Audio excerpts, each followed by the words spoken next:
Hello, everyone. If you like what I'm doing here, please consider subscribing, liking, and commenting. It would really help the channel out quite a bit. Thank you very much.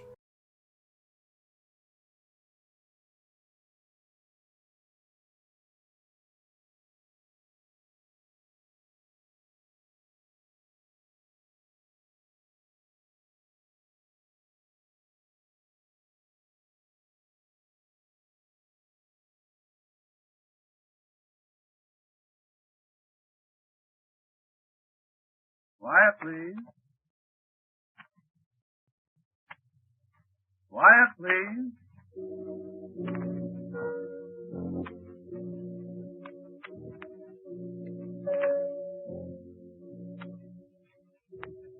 The Mutual Broadcasting System presents the third of a series of unusual dramatic programs written and directed by Willis Cooper and featuring Ernest Chappell. This story is called We Were Here First.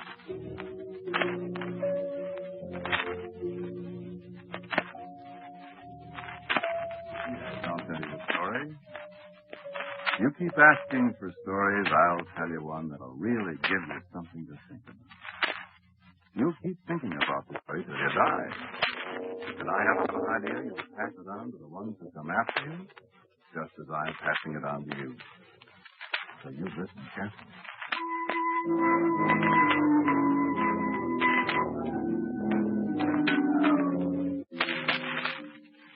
This one doesn't start with once upon a time. It's about the world today, so that once upon a time business does come into it. Listen. Do you know there are giants in this world? Oh, yes, there are. Did you think we were the only ones here? You're wrong. There are giants. Millions of them. Billions. Giants so big that it's almost impossible for one of us to imagine how big they are. Why, a hair from the head of one of them is as big as your leg. And they're everywhere, in the cold lands, in the hot lands, everywhere. And they hate everybody. They hate each other. And they hate us. Oh, how they hate us. How they'd like to get rid of us. But I'll tell you something. They're not going to. We were here first.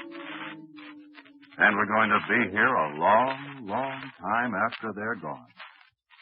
Where they're going to go, don't fool yourself about that. They can't win.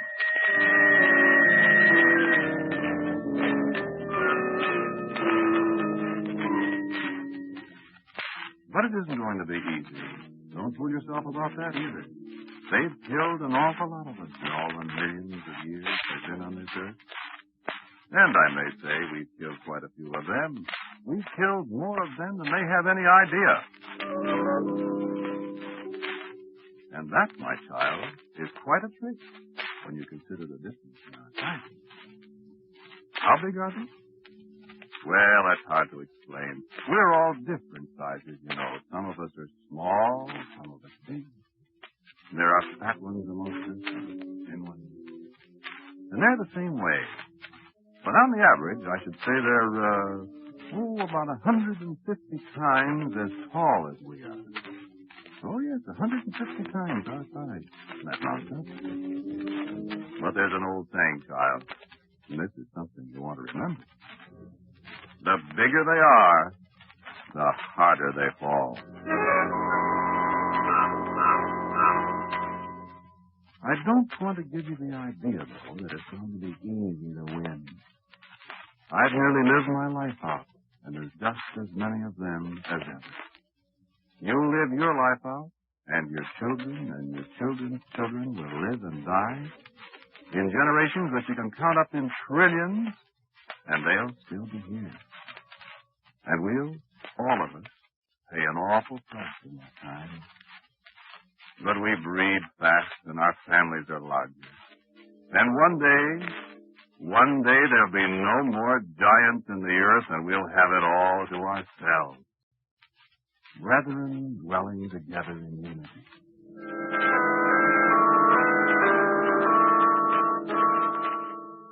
That's one of their sayings, too. But they disregard it pretty much. They don't dwell together in unity any more than we do. And that's the bad part of it from our standpoint. If we just had sense enough to get together, if we just stop fighting amongst ourselves. Now, of course, it's all right for them to fight amongst themselves. That simplifies our problem. Someday, if we're lucky, maybe they'll all kill each other. They try hard enough. Oh, I tell you, they've got weapons, child. They've got an atomic bomb. It works. And some of them are scared to death that it may one day wipe them all out. But we'll see. If it does, good riddance. Then our day comes a little sooner. If it doesn't, well, we've got time.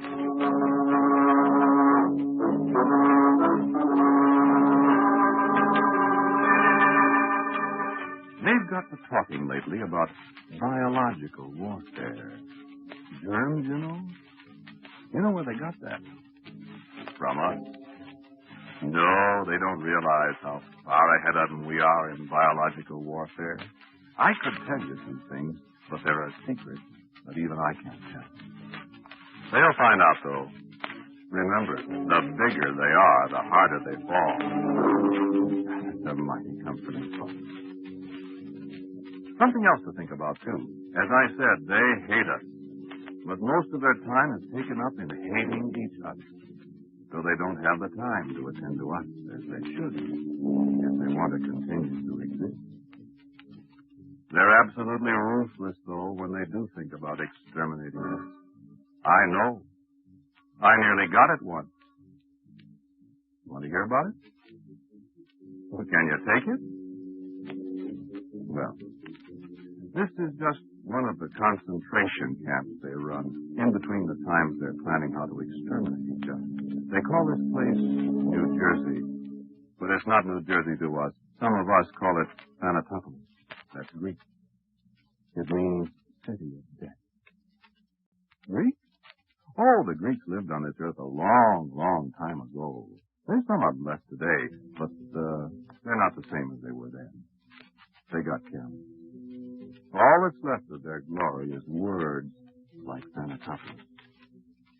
Words that have the sound of death in them.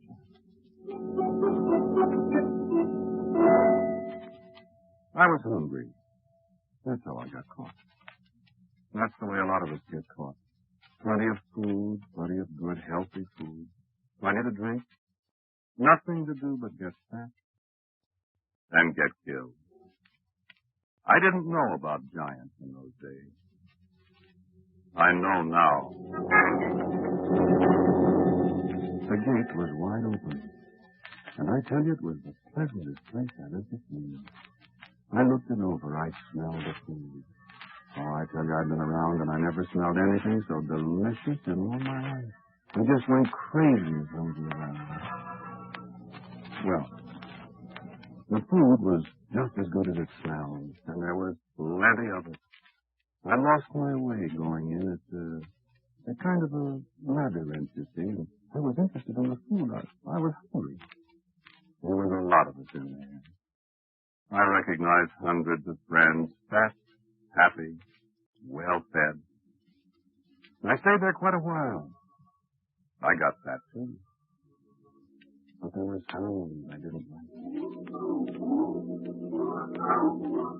Sounds like children, whistling. And sounds that came from nowhere at all. And the feeling of someone watching us, laughing at us. And one day, one morning early, I heard a voice. This one's about ready, I think. Just look at them.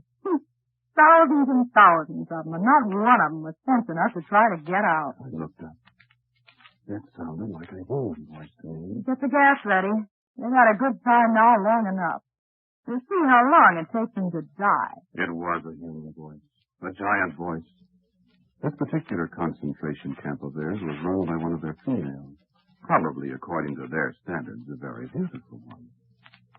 To me, as I looked up at her face far above me, she looked like one of the figures of death I'd ever dreamed of. And, child, she was. Where's the stopwatch? Paralyzed, I watched her great fingers wind her stopwatch.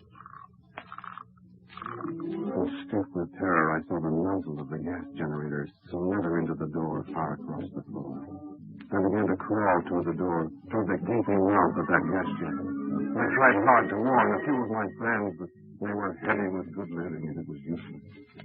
I found my way through the labyrinth somehow, hoping there'd be time. I had a goal now, if I could make it. And then I saw her raise her hand with the watch. I heard her... Put on the gas.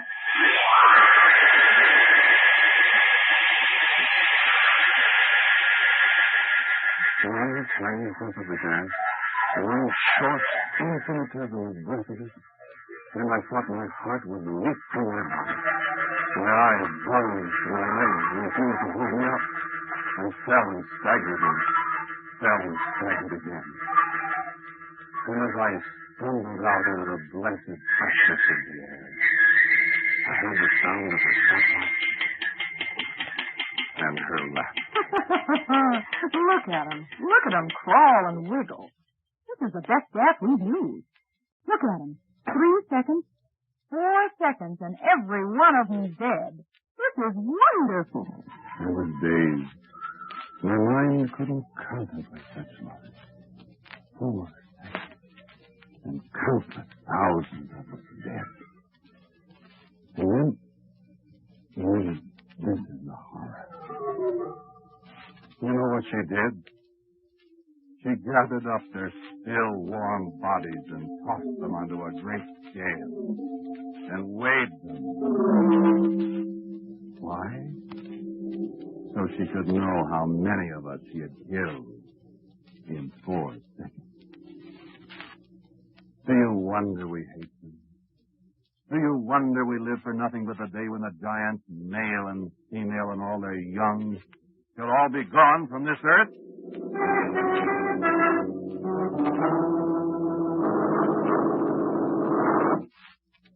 So you see, it must be us or them. And I swear to you, child, we'll stay. We were here first.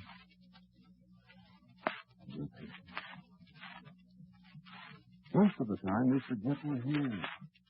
And that's good, of course, because they're intelligent. They can fly, too. They have marvelous instruments that help them perform amazing things. They've got radar, for instance, but fortunately for us, their radar won't pick us up as ours does them. They've got methods of communication, but theirs aren't as good as ours. And the amazing thing is that most of the remarkable inventions they've thought of and perfected are used for fighting one another. Let them keep on inventing like that. Because, you see, there's one little point they never seem to think about. They fight amongst themselves. But we fight against both sides. And you know who wins their war? We do, child. We always have. We always will. We spy on the giants. No matter where they go, there's always one of us near them. There's not one single word spoken in the giant world that we don't hear. No matter what they plan, we know about it. And they're never free from us. They plan for their pleasures, and we prepare to spoil their pleasures. They plan for wars, and we mobilize our expeditions. They pray, and we hear them. And we answer their prayers sometimes with death.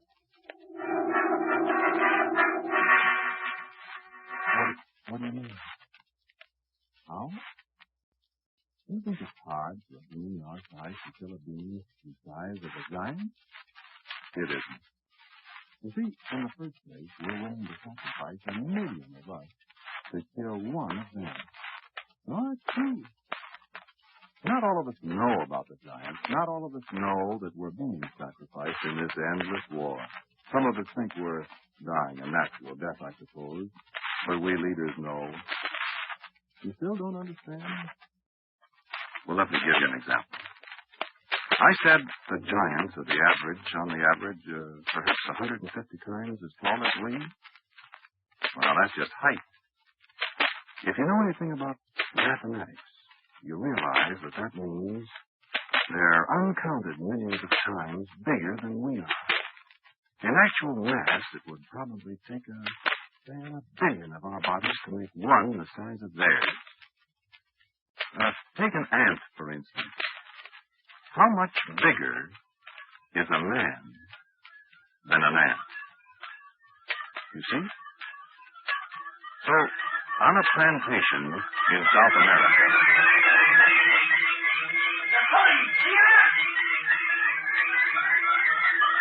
A brown river of ants flowing toward us in straight lines, in a column 50 feet across, miles long. The beasts are clinging from them. Monkeys, deers, tapers, jaguars. Ants, tiny creatures only half an inch long. Soldier ants, hungry, eating only the stripped skeleton of trees to mark the paths they followed. Skeletons picked clean of the animals that fell in their way, stripped clean in a matter of minutes.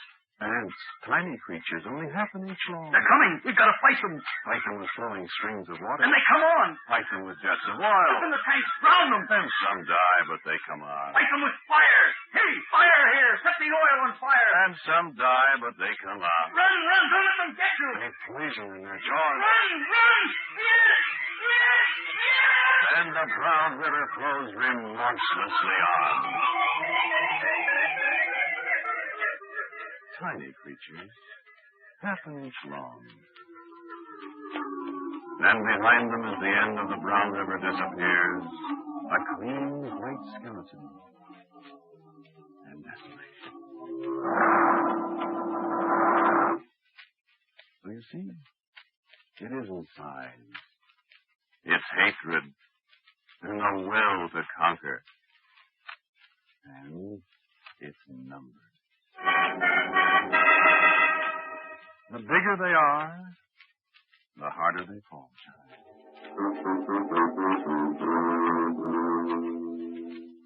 So, you haven't seen the giants?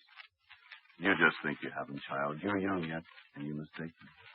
Sometimes you think it's a cloud that obscures the sun. Sometimes it is, and sometimes it isn't. Don't waste time when a great shadow falls on you, child. It might be one of the giants. And they strike without warning. It's a horrible death. You see, one of the things that makes living in the same world with the giants so terrible is the way they hate us. They hate us in an impersonal kind of a way. They kill us by habit, most of them. They say, there's one, kill him. And that's all there is to it. You never think about it afterwards. That, we think, is why we hate them most. We're of no consequence to them. That is, they think we're of no consequence. If they knew what we've done to them through all the countless ages they've been on this earth. Well, perhaps it's a good thing they don't. Their scientists know, though. And they've got some pretty good scientists when they're not thinking up ways to kill each other. And they know us. Some of them study us. And, child, they're clever. They're the ones who thought of setting us against each other. They're war makers amongst themselves. Why shouldn't they apply their theories to us? And their theories work. We fight amongst ourselves. We do too much of it. And most of us don't know why we do. It costs a lot of lives, and the worst part of it is, it costs time. I don't say that they put us up to all the fighting. Some of us think of it ourselves. Maybe it's a good thing. Maybe there'd be too many of us for our own good if we didn't kill each other.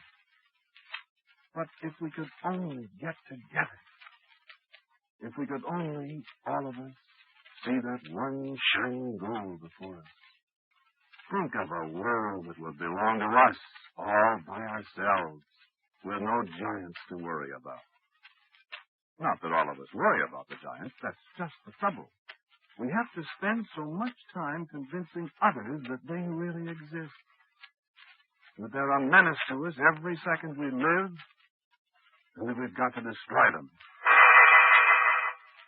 One day, if we don't learn to get together, they'll destroy us, maybe. They've destroyed a lot of us so far. And I hate to think of this world belonging to them exclusively. What? Oh, yes, of course. They wouldn't live without us. They need us.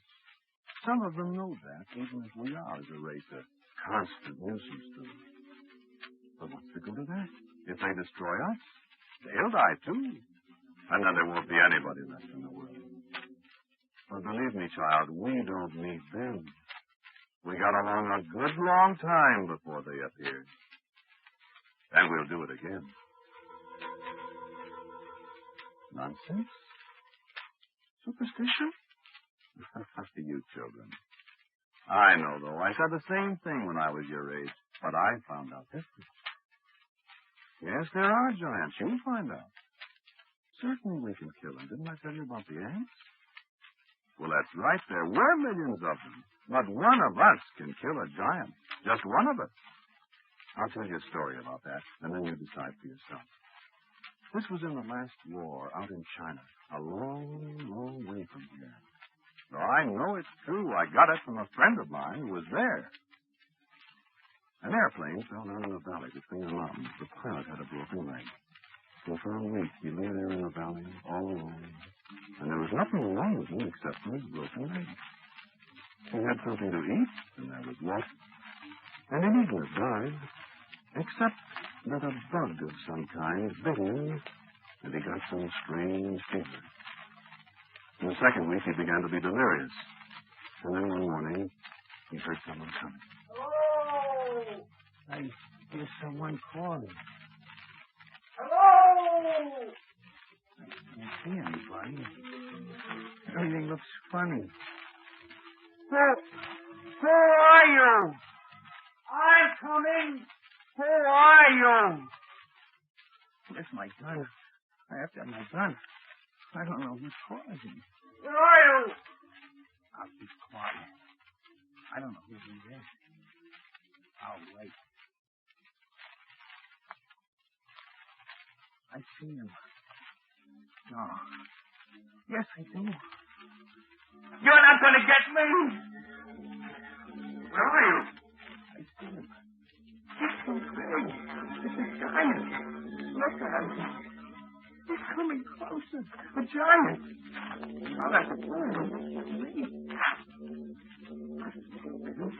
You're not going to get me, giant. Get away from me, giant. You're delirious. Don't you touch me. Don't you come close. Oh, let me help you, kid. No, you're a giant. Think I don't know? You'll come to get me. Take it easy. No, get away from me. I'll kill you. Easy, fella. Take it easy. No, get away, I say. I've got a gun. Put the gun away. Don't touch me. Stop. All right.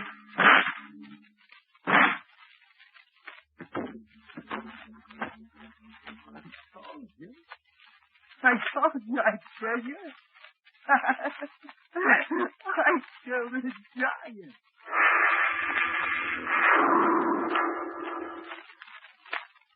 He killed one of them.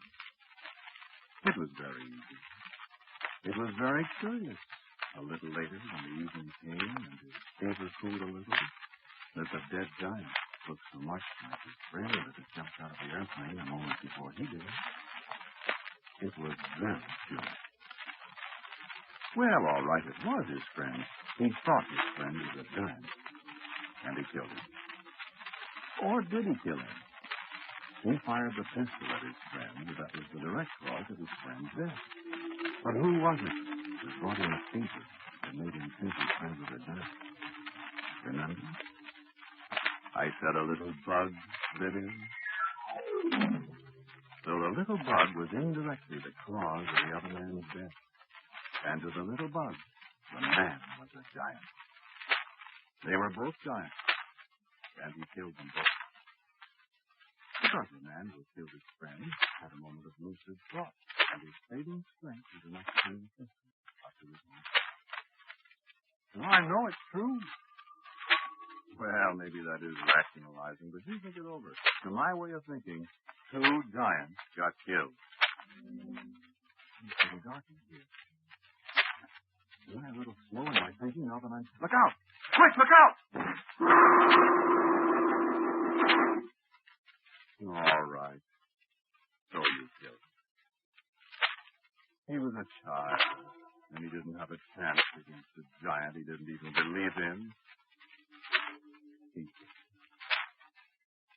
Oh, I'm not going to be emotional about it. There are too many more of us to worry about the death of one. You can smash us, you can poison us, you can gas us to death, but we'll always be with you. Up to the end, and that's it. You can't win. Without us, you'll starve. With us, you'll die. But listen for a second.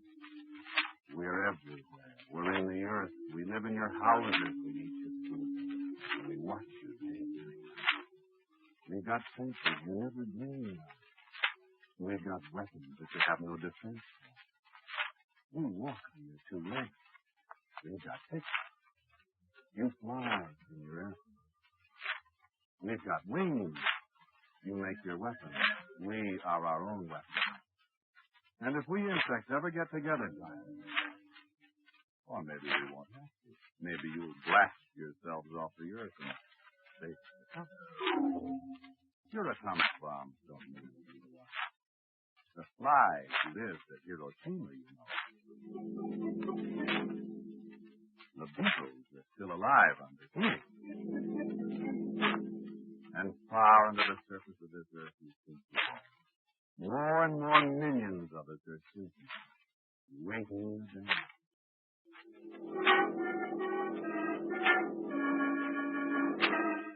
Giant, we'll always be there. Wherever you go, while you're awake, while you're asleep, chasing you, plotting against, knowing that one day everything you've built, everything you've accomplished on this earth will be ours. We were here first. And we'll be here last. There's a sign, isn't there? And there's a cloud of gnats somewhere outdoors waiting for you and all the rest of the giants we hate. Are you the one that was bragging about the, what did you call it, DDT? Fine. DDT does it. It kills the good insects and the bad insects. Let it try again, giant. You can't live without us. And you can't live with us. The bigger they are, the harder they fall. We were here first. Think of that some night when a fat moth blunders in your bedroom window. Maybe he won't be blundering, giant. Maybe he'll be afraid. And remember, we're giant killers.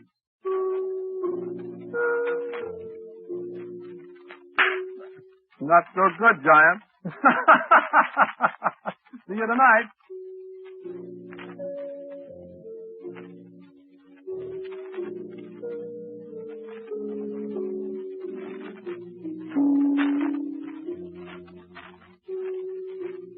You have listened to Quiet Please, which is written and directed by Willis Cooper. The one who spoke to you was Ernest Chappell, and the others were Nancy Douglas, Walter Black, and Emmett Murdoch. The music was composed and played by Gene Perazzo. And now for a word about next week's Quiet Please story. Here is our writer-director, Willis Cooper. Next week's story is called The Ticket Taker. I think you'll find it intriguing and entertaining. And so, until next week at this time, I am quietly yours, Ernest Chappell.